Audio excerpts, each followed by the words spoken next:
pwede po natin balikan ng COA and then as soon as makuha po natin itong mga documents from COA, ipipresenta ko po sa inyo and then kayo po ay magpipresenta sa taong bayan para ipaliwanag kung natapos na ba itong mga projects na diniklara ng COA na hindi natapos. And we can deal with that later. Okay. Okay. That you have promised, the DA has promised that if you give them the they will look into it. Thank you. The details of what you're talking about, then they will look into it and make a report to you. Opo, thank you po. Move on na po tayo. Food security. Lumilit po ang ating farmland. Binibili po ng mga malalaking developer at ginagawang commercial at residential land. Ano po ang ginagawa ng DA tungkol dito? Alam nyo, that's our business. I want to tell you that we don't buy agricultural land in the provinces. Nobody will buy houses in agricultural land. We only buy in cities and capital towns because the buyer of houses, they want also an opportunity that if they're having financial problems, they can resell their houses. And you know, it's very hard to resell houses not in cities or capital towns. I'm from Isabela po. We limit ourselves in cities and capital towns. I'm from Isabela po. At marami po akong may bibigay sa inyong ebidensya, proof, na mga farmland na convert po sa subdivision. But kaya nga po yan ang dahilan kung bakit ko gustong may pasa na po yung National Land Use Act. That's in cities and capital towns, but I don't think in Isabela, in Kawayan, Isabela there po, will be like that. In Kawayan, Isabela po, Kawayan City, Isabela, may mga farmland po doon na na-convert Kawayan na po. is a city. Regardless, ang pinag-usapan po God, natin, yung mga farmland po na na-convert na po sa isang subdivision o commercial. But they allow that in cities and capital towns. They allow conversion in cities and capital towns because if they buy your land, they buy it expensive and you can reinvest the money and you will make more money than planting on those lands. Okay. I remember we have, when I was young, we have a big chicken farm in Muntinlupa. But Muntinlupa became a 60. So we finally developed our chicken farm because it is 8 hectares. We will make more money than in farming. So it's an investment decision for these people. If somebody will buy your land at a bigger amount, maybe you can sell it and buy another land that is cheaper somewhere else and build your farm there. Hindi po ganun nangyari, I think Mami. it's the thinking of you have to understand agriculture as a business also. I'm not a businessman, but I can understand agriculture po, ma'am. To sell your land at a higher price and be able to buy a bigger piece of land with that same money in less prime places, then you will do it. Kaya nga po, ito pong tanong ko po sa ating mga taga-DA. Ano po ang ginagawa nila sa ganitong nangyaring masamang sistema na paliit po ang ating farmland? Sorry po, madam ha.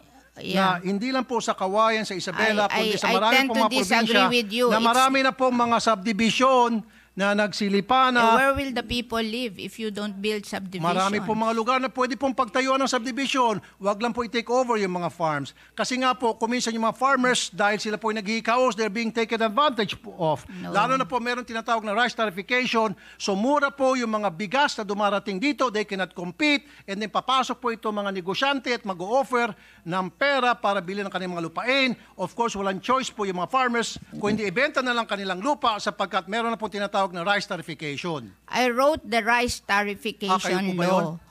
You know, we wrote that rice tarification law because in 2018, the price of rice rose to almost 50 to 60 pesos per kilo. And that is the only time President Duterte became unpopular because rice is a political crop. when nagmamahal ang rice, nagiging unpopular ang president.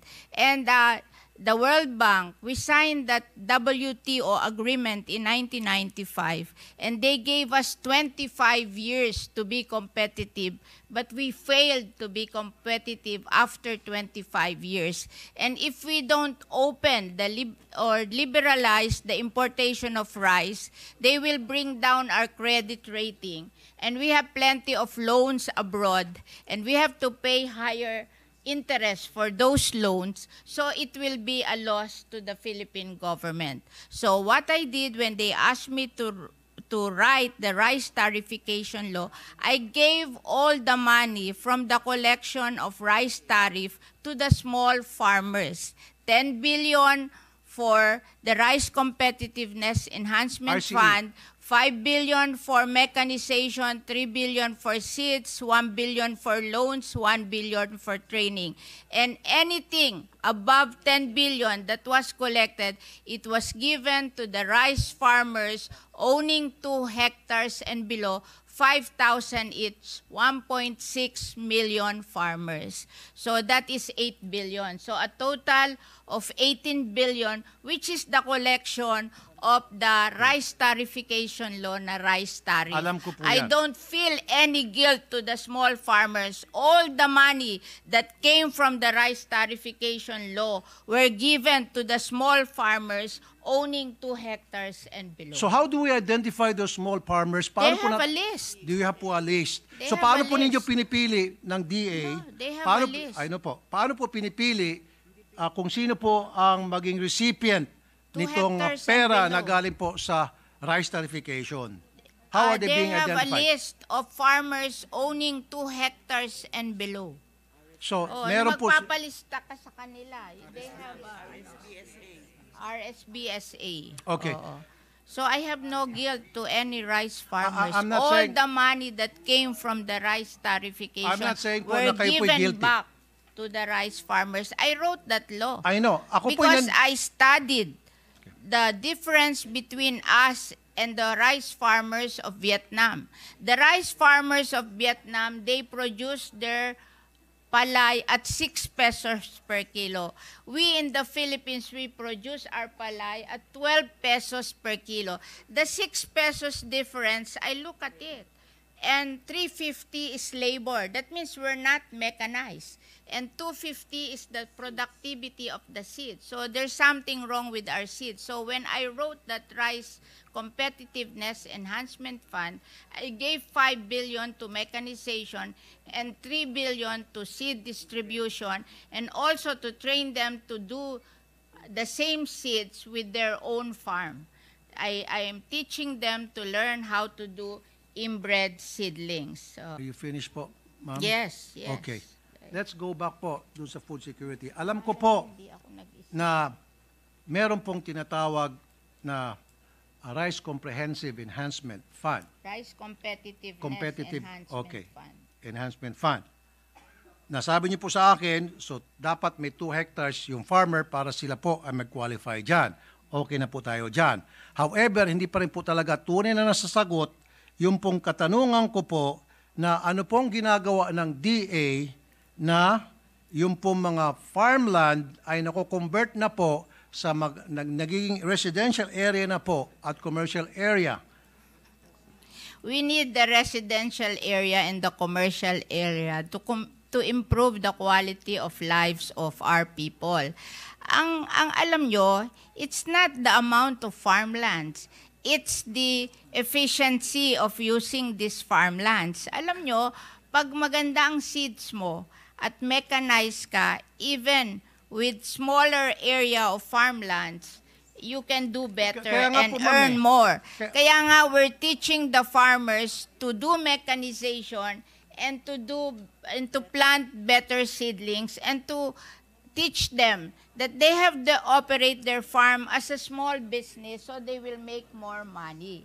You know, hindi naman ito kung maliit ang lupa mo. Kaya we're organizing them into cooperatives para may economies of scale sila. Kasi kung 2 hectares kayo, mag-organize kayo, 30 farmer, then you have 60 hectares. And then you mechanize, hindi ka matatapos sa palay. Bibigyan ka ng PhilMech ng ano tawag dito, dryer and milling. So ang production mo hindi na palay na babarating ka ng middleman, kundi mapoproduce mo na hanggang rice. Tapos because you are a cooperative, you have economies of scale, you can go to the supermarket directly and sell your rice to them, you will make more money. Okay. Oo. So it's not the amount of land, it's the model. We have to change the model of our agriculture agree. because there is something wrong Yes. with our model of Okay. agriculture. Now,